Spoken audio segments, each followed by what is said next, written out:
Magandang gabi po sa ating lahat. Ang aking babasahin ngayon ay makikita sa Hub Kapitulo 21, versikulo 1 hanggang 5. Ito po ang nakasulat.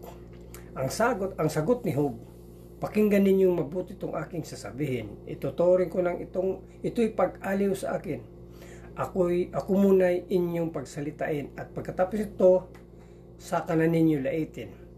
Di laban sa tao itong aking hinanakit. May sapat akong dahilan kung bakit hindi makatiis. Tingnan niyo yung itsura ko.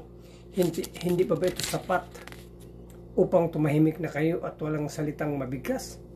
Yun lang po. Maraming salamat. God bless. Magandang gabi po sa ating lahat. Ng aking i-share ngayon ay makikita sa Book of Hub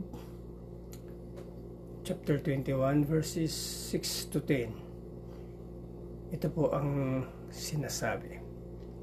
Tuwing iisipin ko itong sinapit ko, ako'y nanginginig at nanlulumo. Kaya bakit kaya ang masamay hinahayaan pang mabuhay? Tumatanda pa at nagtatagumpay. Mayroon silang mga anak at mga apo. Naabutan pa nila ang paglaki ng mga ito.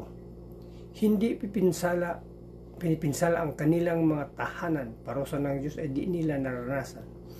Ang pagdami ng kanilang mga hayop ay mabilis. Ang inahin nilang baka nasa ayos kung magbuntis. Yun lang po. Maraming salamat. Purihin ang Panginoon sa kanyang mabuting salita. God bless. Isang mapagpalang gabi po sa ating lahat. Ngayong gabi po, ang aking babahagi ay mula sa aklat ni Hub, Kabanata 21, talata 11 hanggang 15. Ang kanilang mga anak ay naghahabulan, parang tupa naglalaro at mayroon pang saayawan. Umaawit sa saliw ng tamborin at lira, umiindak, nagsasayaw sa tunog ng mga plauta. Ang buong buhay nila ay puspos ng kasaganaan at mapayapa ang kanilang pagharap sa kamatayan. Sinasabi nila sa Diyos, huwag mo kaming pakialaman. Ayaw naming alamin ang iyong kalooban.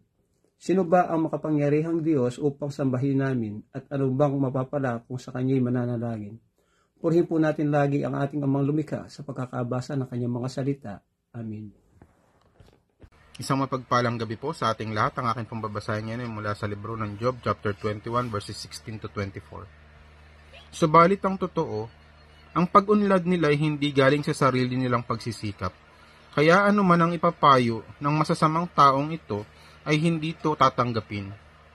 Subalit, madalang ang taong masasama na namamatay, bihirang dumating sa kanila ang kahirapan o parusang ipinapadala ng Diyos dahil sa kanyang galit. Bihira nilang maranasan ang mapalayas tulad ng ipa na tinatangay ng malakas na hangin. Sinasabi ninyong kapag hindi sila parurusahan ng Diyos, ang mga anak nila ang parurusahan. Ngunit sa ganang akin, ang nagkasala ang siyang dapat parusahan ng Diyos, upang maunawaan nila ang kanyang hatol. Naway makita nila ang kanilang kapahamakan, matikman sana nila ang galit ng Diyos na makapangyarihan. Kapag patay na sila, hindi na nila malalaman ang mga nangyayari sa kanilang sambahayan. Matuturuan ba ng tao ang Diyos na siya ngang pinakamataas na hukom? May mga taong namamatay sa gitna ng kasaganaan at panatag na kalagayan, malusog na pangangatawan, masisigla at matitibay na buto. Amen. God bless po. Yan, hello po. Ang aking Bible verse for today is from the book of Job, chapter 21, verses 25 to 29. Mayroon namang namamatay sa kahirapan ni hindi nakalasap kahit kaunting kaligayahan. Ngunit pareho silang sa alabok na hihimlay at kapwa inuuod ang kanilang katawan. Alam ko kung ano ang binabalak ninyong gawin at ang masamang iniisip ninyo laban sa akin. Tiyak na itatanong ninyo kung nasaan ang tahanan ng taong namuhay sa kasamaan. Hindi ba ninyo na itatanong sa mga manlalakbay?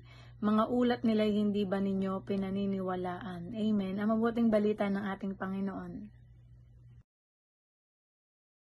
So muli po, isang mapagpalang araw po muli sa ating lahat at purihin ang Panginoon sa pagpapatuloy na ginagawa natin devotion sa bawat araw. Sabi po sa Job chapter 21 verse 30 to 34, sapagkat ang masama ay nakatakas sa araw ng kapahamakan at naliligtas sa araw ng puot ng Diyos.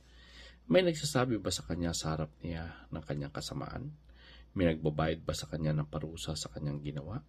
Ngunit sa huli, dadalhin siya sa libingan at may magbabantay pa sa kanyang puntod. Matamis sa kanya ang buhangin ng libingan. Susunod sa kanya ang lahat ng tao, gaya ng marami ng nauna sa kanya. Kaya bakit ninyo ako pinaaliw na walang kabuluhan? Ang inyong sagot ay puro kasinungalingan. No? So dito po muna natin makikita, no? Sa paningin po ng tao, talagang ay parang mas maganda pa yung kalagayan ng masama, no?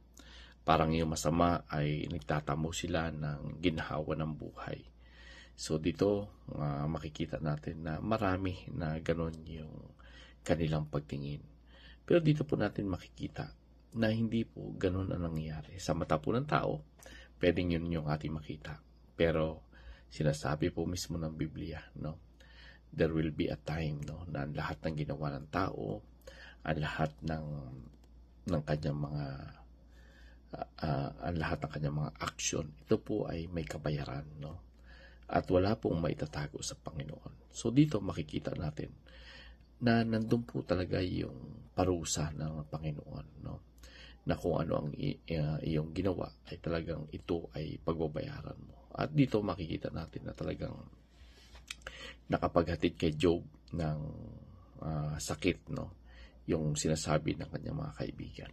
Pero dito natin makikita si Job na sa kabila ng hindi nakakatulong, yung sinasabi ng kanyang mga kaibigan, ay andun pa rin siya sa napatuloy na pagtitiwala sa Panginoon, no?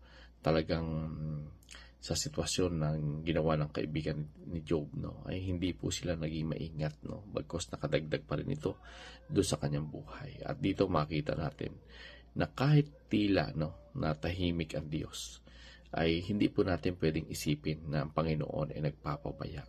Lagi po nating tatandaan, ang Diyos ay makatarungan at siya pa rin ang may control ng lahat ng bagay. So purihin po muli ang Panginoon, and God bless everyone.